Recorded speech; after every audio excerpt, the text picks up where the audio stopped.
Good morning. I'm Dr. Shalini, consultant psychiatrist to North Mind and Behavior Center. Since World Mental Health Day occurred on was honored on October 10th, World Mental Health Day. This year's theme was mental health is a universal human right. So we are going to talk about mental health disorders, knowing what mental health disorders are. Mental health disorders can instigate self harm. They can affect the functioning of the mind to the extent that they can instigate self harm. They can cause people to think of even harming themselves. Such conditions can gravely impact our functioning of the mind and cause a failure in the functioning of an evolved psychological mechanism. So, such mental health conditions can cause distress and or impairment to the extent that we may have it may affect our daily functioning, like it affects our attention span, can cause distress and impairment to the extent it causes conditions like disturbance in attention span, memory, concentration, as well as overall well-being. Mental health disorders affect millions across the world. It's prevalent worldwide.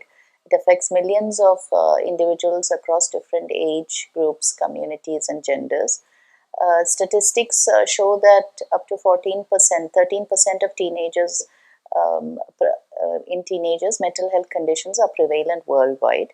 And it affects symptoms out of 4 of 10 can be classified as clinical anxiety and depression. As well as in women, it is noted that women are more prone to mental health conditions like anxiety and depression, whereas males are more prone to conduct disorders, attention deficit hyperactivity disorders, as well as substance induced mood disorders. So, mental health disorders, generally understanding mental health conditions, can contribute to raising awareness, reducing stigma, and providing timely support, treatment, and therapy to those who are affected.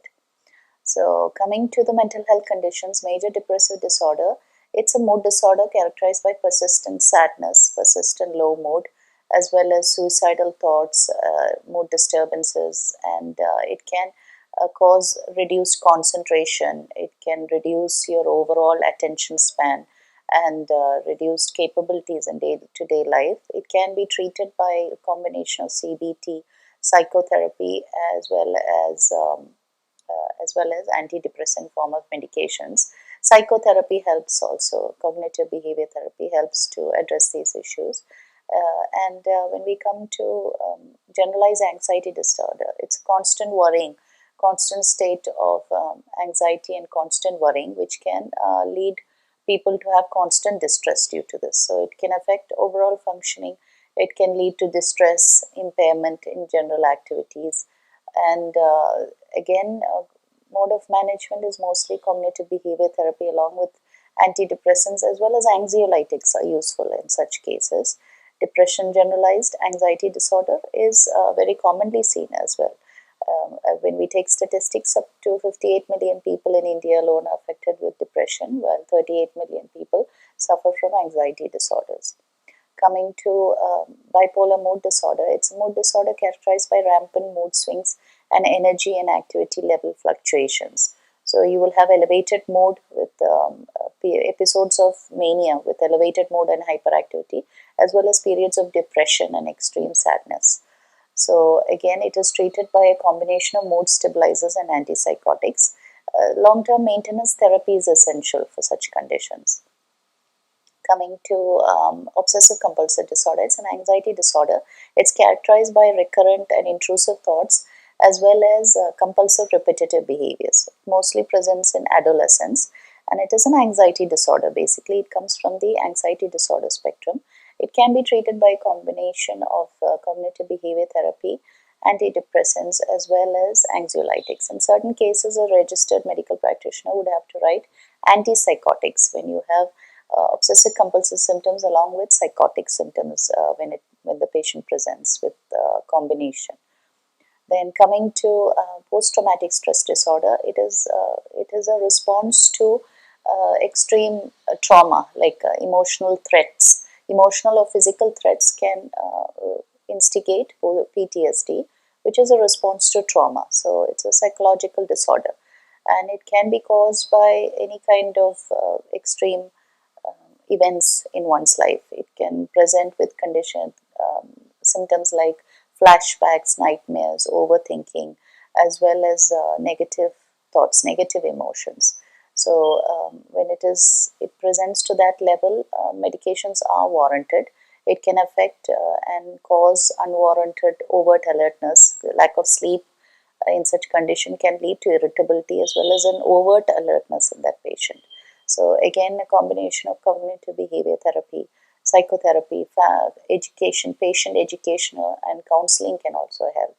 When we talk about schizophrenia, it is a psychotic disorder likely caused by abnormalities in the neurotransmitters. It can cause changes in persons, can cause mood disturbances.